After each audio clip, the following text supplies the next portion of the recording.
Welcome to a special episode of Empower Apps. Once again, I'm your host, Leo Dion.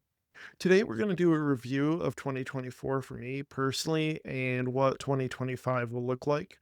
We'll talk about the job market, the market for indies and freelancers like myself. We'll talk a bit about Apple's year and what 2025 could look like for Apple. We'll talk about previous episodes, videos, and tutorials from this year, and what was a hit and what wasn't. Last but not least, we'll talk about my plans for 2025 and opportunities for you to be involved. For me personally, this was a big year. Not only did I speak in London at Server-Side Swift conference, but also at one more thing, the side conference during WWDC. But as soon as I got back from WWDC, we decided that this is the year for the Dion family to move. We didn't move very far. We stayed in the same town, but we're looking for a place that was bigger and closer to family and school, walking distance to various places. Not only that, but I made a big decision for my career this year. Before we get started, let's talk about the economic situation that was 2024. Well, it wasn't particularly an awful year economically. It did affect the tech industry pretty strongly. What I mean is, when it comes to software developers like us, it was a particularly tough year. If you've listened to my previous episodes, you've probably heard me say that the three big factors were interest rates and inflation, the anticipation for AI, and the reaction to the post COVID overhiring that we saw. With high interest rates, companies were playing it safe. There's also this anticipation that AI will continue to progress. So a lot of companies are saving money and just not trying to hire because they think those jobs will be obsolete. And of course, we know that companies hired a lot of engineers during COVID. I do think post-election companies think the market will be more stable, so they will feel more comfortable hiring more engineers. I do think 2025 will be the year we begin to see the limits of AI. I do think AI will continue to progress, but not in the way science fiction and many prognosticators suggest. I've spoken before about how I've made AI part of my workflow, and I think it's going to have a big effect on everybody's day to day work. But at the end of the day, it's important for someone to have actual deep knowledge than to rely on AI. If I'm afraid of anything, I'm afraid AI will make it easier for people to make cheap, unreliable work. We've already seen this with some video that's been built using AI and forms, emails that we get, things like that. And we've also seen this in the hiring process, which I'll get into. It's affected that in a negative way. Not only has AI made the application and hiring process even more difficult, but the proliferation of ghost posts, where companies post jobs without any plan for immediate hiring, has made the process more difficult. And so, where software engineers have been laid off, so have HR employees. So that makes the problem even worse. At this point, I found that posts on the web are not even worth my time. And really, what I've found the best way is through personal connections with other people, which has been the most helpful. So, with all of the challenges in finding a new contract and having just purchased a new home, and with our six children becoming older and more expensive, I've decided to pursue a full time job. I've been working a full time job for over a month now. Not only do I like having a steady paycheck and benefits, but the team has been fantastic. I know them from previous work, and I've been really excited to contribute and help guide the team through the set of features and enhancements that we'll be making to the app. This, of course, will have ramifications for my contract and indie work, but also for you, my audience. But we'll get into that later in the episode. Let's now talk about Apple and how 2024 went and what Apple's 2025 might look like. So I actually had to look it up, but this was the year that not only have we seen Apple Intelligence, but we've also seen the release of the Vision Pro that was back in February. So we have these two big products that Apple has been pushing that I would say has not been a roaring success. We know that the sales figures for the Vision Pro are not great, and we know that there's been a lack of new apps for the device. We also know that Intelligence hasn't had the best press lately, and we're already seeing some pullback from the next release of iOS. Now, we know, of course, that Apple is in a very safe place economically, but this year it seems like they have had some real struggles when it comes to new innovations. While many people think that these have been planned, perhaps, as slow growing or improving products, that they will continue to iterate over the Vision Pro or iterate over Apple Intelligence. That seems to kind of contradict their marketing plan, in particular with Apple Intelligence being the flagship feature for the iPhone 16. At least that's what Snoop Dogg and Brian Mahomes tells me Ice cream! He got his iPhone 16 Pro, the first iPhone built for Apple Intelligence. Cuz holding it up like a baby lion. every time I get an ad online. So I don't know. People have become kind of skeptical of Apple's innovation. And this year shows for me personally, I had no interest in purchasing a $4,000 Vision Pro. Because I can't envision any way of making up that cost. And I've already been burnt developing for devices like the Apple Watch. I mean, I love my Apple Watch, and it certainly has grown into the successful device it is today. But I would be less tolerant of any sort of issues I run into if I'm going to spend something like $4,000 on a Vision Pro. On top of those challenges, we know that when it comes to trade in 2025, there could be some significant challenges, especially in relation to Apple's relationship to China. We can see Apple trying to curry favors so they aren't affected as much, but they will be in some way, if not in the immediate future, certainly long term. As far as the Vision Pro in 2025, it's a big unknown whether they're going to keep iterating and putting new silicon chips or coming out with a more budget version. I mean, I do think they will continually improve the product, but whether it's a more long-term thing like the Mac Pro or a HomePod, I think seems to be the way it's leaning. I don't know how they're going to make it more market friendly. When it comes to Apple Intelligence, I think they will continue to improve upon it, but I feel like many of us have been burnt by the string of Siri improvements that we've seen over the years. So I'm hesitant to see those improvements to Apple Intelligence make a difference. So, as far as successes for Apple this year, we've seen that the redesigned M4 Mac Mini has been a big hit, that there's still a product and a desire for their most consistent product. Apple fans truly love the Mac, and we continue to see dividends from their investment in Apple Silicon. Maybe this will be the year they focus on core strengths. We've been hearing a lot of rumors about new products this year, such as the HomePod with a screen. So we'll see how 2025 turns out.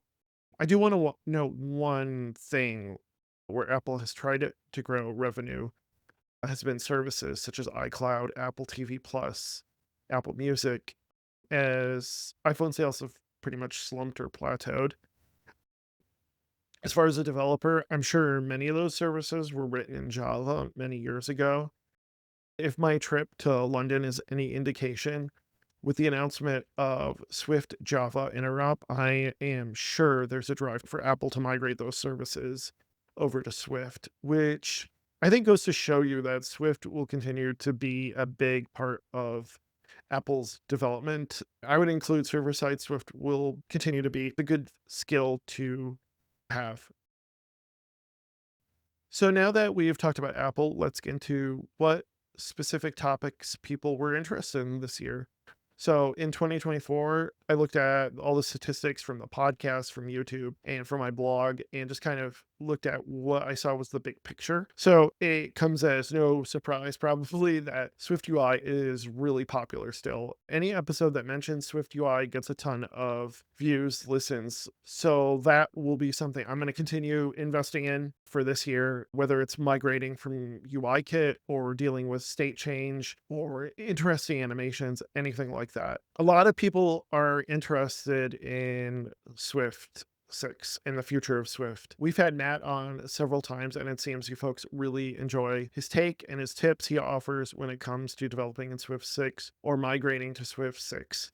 So, yeah, we'll be continuing talking about that. I'm sure you're going to be busy working on that stuff too. Outside of code, there's always interest in things like architecture, anything involving big picture software development. I think it's a great way. I think folks who are looking to expand their career or build something that will be easy to maintain always going to be interested in those kind of topics for the long-term development of their products. It seems like there's still interest in Swift Package Manager and server-side Swift, so I will continue to do that. It seems that Swift Package Manager is increasing in interest, so that's a topic I enjoy and will be happy to continue showcasing on the podcast. Lastly, when it comes to timely topics, folks are interested in how AI and language models fit in their daily development workflow rather than necessarily the development side of it. So I will continue to talk about that. I want to mention there's still an interest in my live streams. With a new job, I still need to figure out that schedule. Be on the lookout for that in the future. If you have any suggestions for a topic or something you want to watch me live stream do,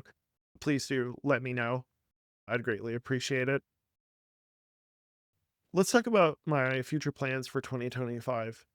As far as app development, with my limited schedule, I'm going to attempt to build smaller apps. I really want to implement Jordy's 222 method. I have a link to that episode and perhaps his talks in the show notes as well. As far as existing apps, I will continue to update them. I'm still in the middle of a rewrite of Heartwitch, which will be rebranded Bitness, and we'll continue to be working on that this year. Last but not least, my work on Bushel will continue in 2025. I have some big, exciting plans for that one.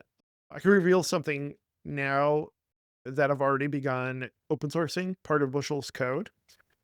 First, as you may have heard, I open sourced the library I built for interfacing with SwiftData, Data Thespian.